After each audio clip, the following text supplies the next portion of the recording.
sometime in late July, early August of 1952, as an ensign. I saw a bright light at the forward of the bow on the right-hand side, which would be the starboard side. The ship was on a shakedown cruise near Gitmo, Cuba.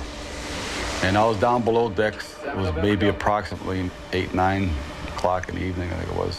And this buddy of mine, Vince, who's seen a bunch of men coming from the engine room compartment running up topside on a ladder, said, "Red, why don't you go up there and see what's going on?" So I followed these guys up 3 or 4 decks up to the flight deck, and we were watching this little object, like a light, that was following our ship.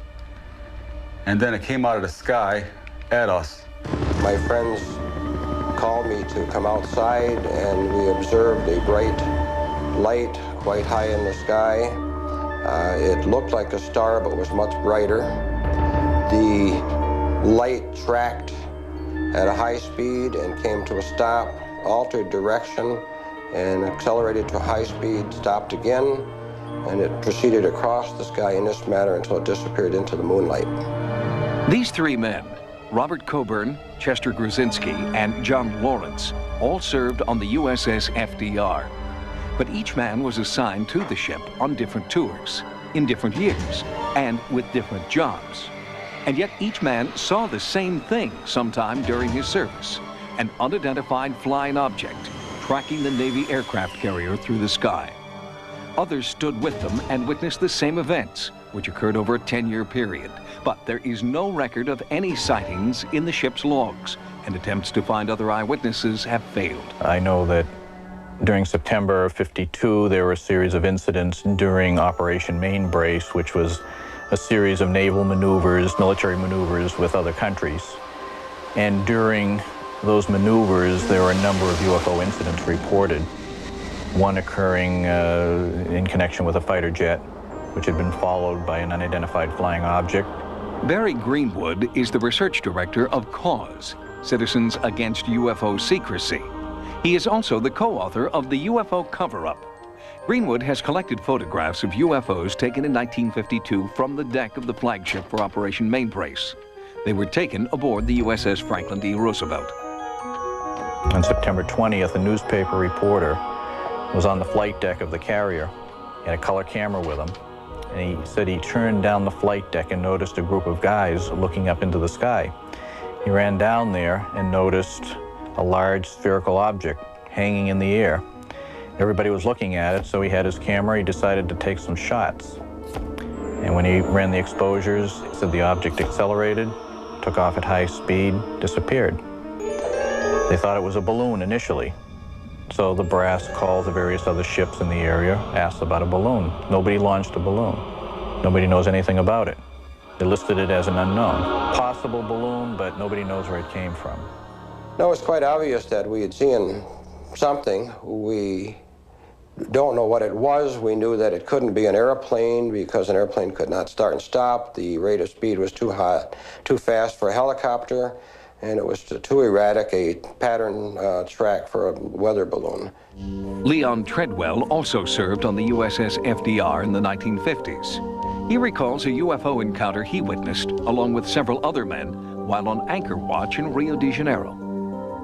2 ships, or appeared to be ships, one above the other, maybe about 200 or 300 feet separated the 2 of them, and the counter-rotating lights.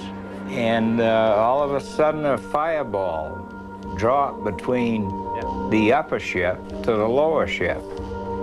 Nobody knew what the devil was going on. There was actual radar contact on these vehicles. This painting depicts what Leon claims he and several other sailors saw on board the USS FDR that night.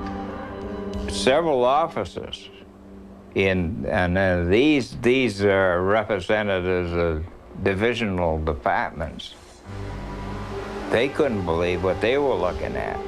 Everybody signed a release statement that nobody outside of CIC would say anything about this for at least 15 to 20 years. The CIC, the Combat Information Center, is master control for any Navy aircraft carrier. Here is where radar, mapping, target searches, and operations are conducted. We were just told to not say anything about this to anybody outside of Combat Information Center. The commander down in Virginia, when I was discussing this with him, he was on the ship, he told me that I wasn't even supposed to mention this. I just ignored what he said. It's one of my desires in life is to find these other witnesses that were up on that flight deck with me witnessing this object as it came on top of the ship. There are a lot of times I wish that this would have never happened because all the aggravation has caused me. I had people that laughed and said they wouldn't believe me. Really? Yeah, I was there. I seen it. You weren't there. You don't know. You don't know what it was like. But why would an unidentified flying object of this Earth or any other spend nearly a decade tailing this particular ship? Crewmen claim that the FDR carried advanced nuclear weaponry that was supposedly top secret. The sighting was well known to insiders in the government at the time. It was written about by the head of Project Blue Book after he retired from the military, and he described it in great detail. There's a possibility that our weapons were of a sort that they were interested in. Of course, the carrier carried all kinds of different weapons. The FDR was the only aircraft carrier at the time that had thermonuclear capability. It was the only one that was allowed to carry the H-bomb. We would be the only ship naturally that would carry them because we would have the only method of delivering the atomic bombs.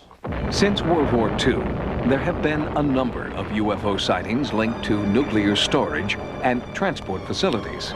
But these reports remain unsubstantiated, in large part because the government organization best equipped to investigate the sightings, the U.S. military, refuses to do so. I think they are probably covering up the incidents with the FDR because they're covering up all incidences of UFO sightings. I won't rest till I find somebody else that was on that flight deck with me to witness that same thing I did.